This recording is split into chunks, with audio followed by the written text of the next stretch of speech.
Hello and welcome to marketing91.com. In this video, we are going to cover the topic on balanced scorecard. Before we proceed any further, please do note that we publish 3 videos daily on YouTube. So please don't forget to subscribe to our channel. Now let's start with the definition of a balanced scorecard. The balanced scorecard is a model used to carry out and manage strategy. It is a model that is used for managing strategy performance. It is a partly standardized and structured report. It is employed by managers to keep an eye on how activities are being done by their employees. They track the impact from these actions. It connects a vision to strategic objectives, measures, targets, and initiatives. It balances performance measures with financial measures and targets connected to different sections of the firm. Moving forward, what is a balanced scorecard? It is a tool utilized for handling business performance.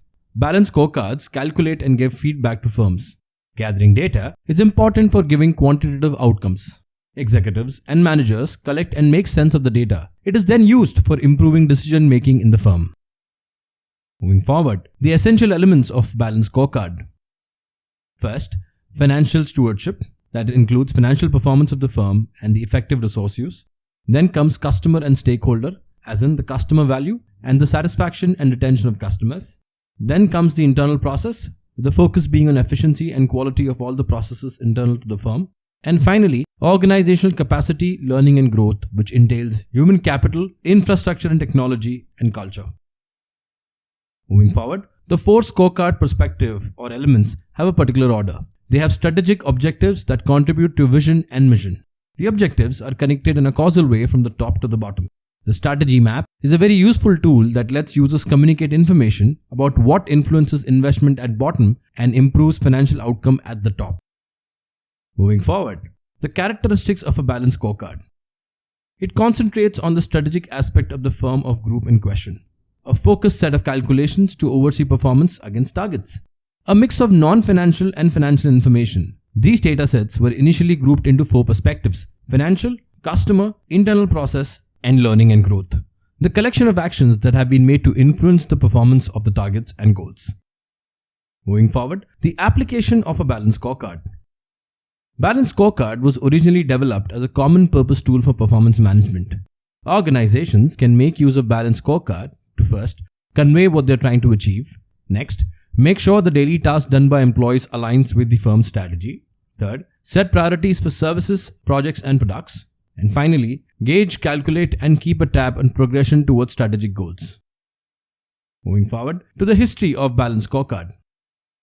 Art Snyderman took part in an unrelated research overseen by Robert Kaplan in 1990. This was done with Nolan Norton, a US management consultancy firm. He outlined his work on assessing performance in this research. After this, in a 1992 article, David Norton and Kaplan put in unidentified aspects about this balanced scorecard design. At the beginning of 1992, there were papers published on this subject other than Norton and Kaplan's article. However, the 1992 Norton and Kaplan paper became very popular. They soon published another paper in 1993. The two of them wrote a book, The Balanced Scorecard, in 1996. The initial book and the articles create awareness of the idea of the balanced scorecard. That's why Norton and Kaplan are called the founders of the idea. Moving forward to the criticism of balanced scorecard.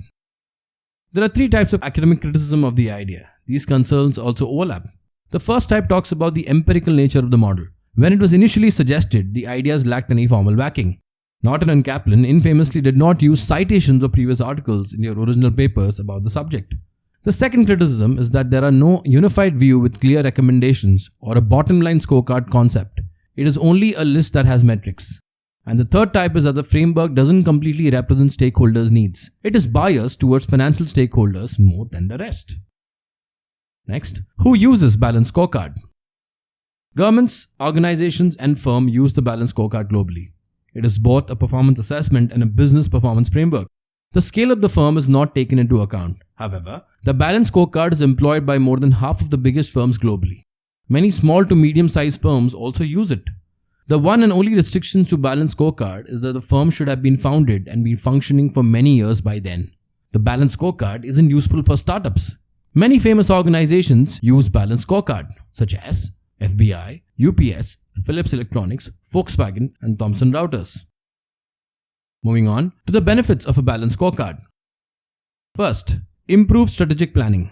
The balanced scorecard is a very useful model for creating and conveying strategy. The business model is represented as a strategy map. Next, it allows leaders to assess cause and effect relationships among the various strategic goals. Next, better execution and strategy communication. If there is a single page image of the strategy, then organizations can communicate strategy externally and internally in a better way. Third, helps align initiatives and projects in a better way. The balanced scorecard lets firms join the initiatives and projects to the various strategic ideals.